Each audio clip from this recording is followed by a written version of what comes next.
Welcome to the Hospitality Institute. My name is Mauricio and I'm here to present on video number 3 of the series for the Responsible Service of Alcohol course online. This video here is going to be addressing these 3 questions in the part B of the short answer questions. If you want to see additional detail for the previous questions that are not listed here, please go back and watch videos 1 and 2. In here, we're going to be dealing with specifically antisocial behaviour and dealing with aggressive customers.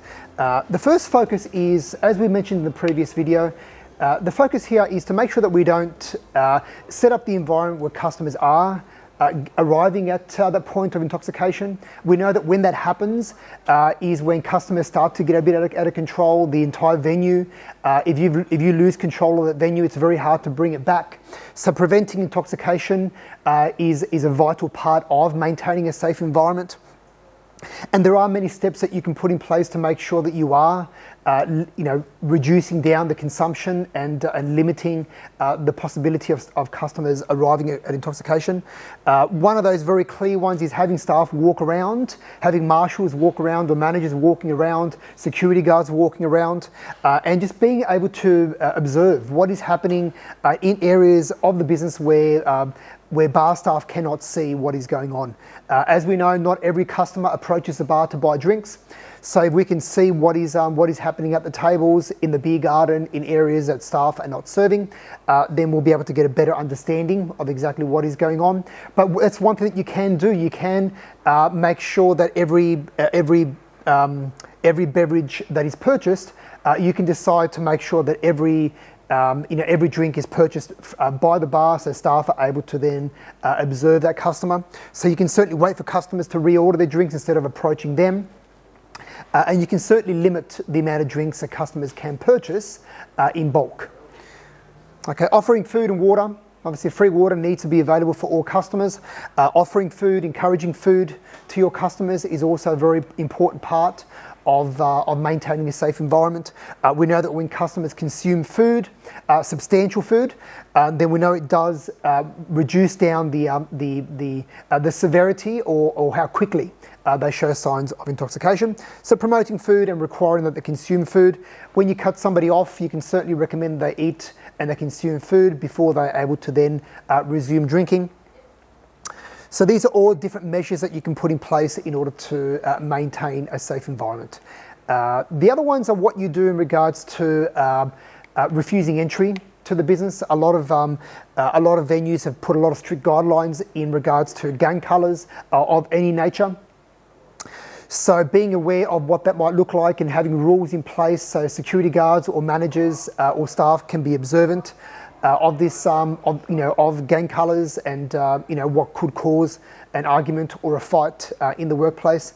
Being observant of what constitutes antisocial behaviour is also a very important thing we need to communicate to our staff. Staff need to be very much aware of what antisocial behaviour looks like, and then also how to deal with aggressive customers. One thing we have to be very clear on is that a customer does not need to be consuming alcohol to be showing signs of antisocial behaviour. The customer cannot be consuming any alcohol at all and may still show these signs of antisocial behaviour, and you still have the responsibility and you still have the ability to be able to eject that customer if they are behaving in this way.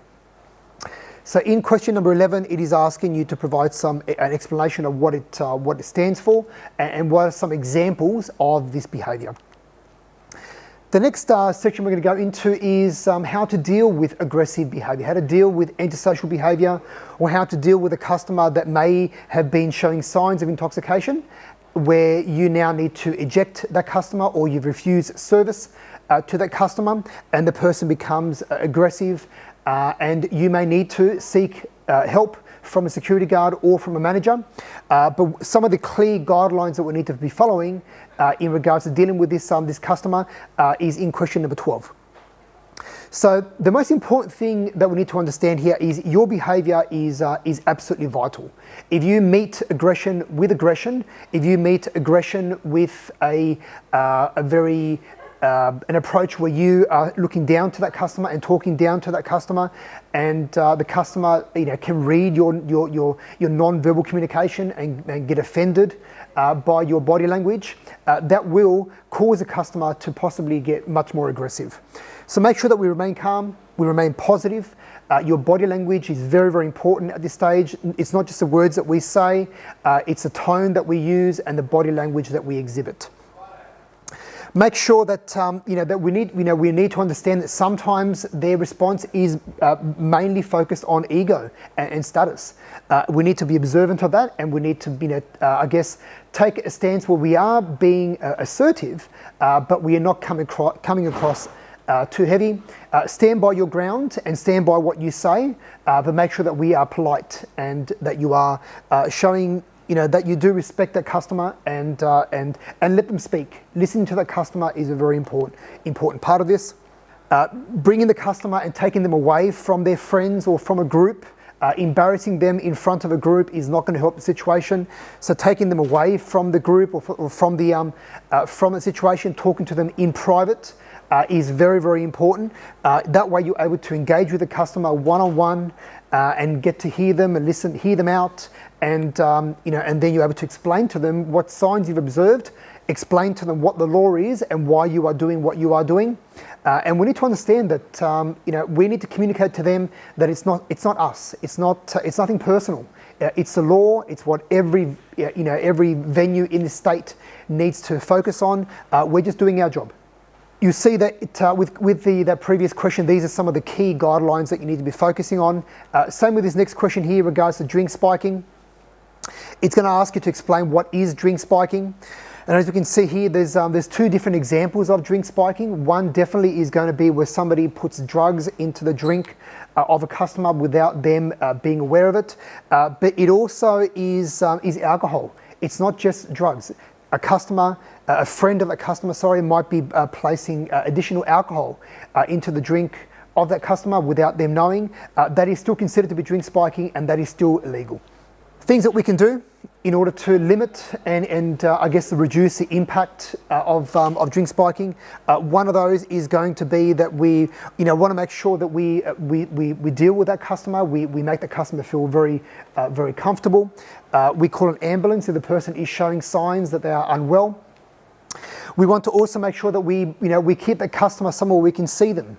We don't let them leave the business if there is a fear that somebody has spiked their drink and is waiting for them to leave the business.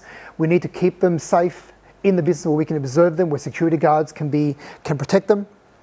So keep them in a safe place, and until they are able to get either a cab home or somebody can come and collect them.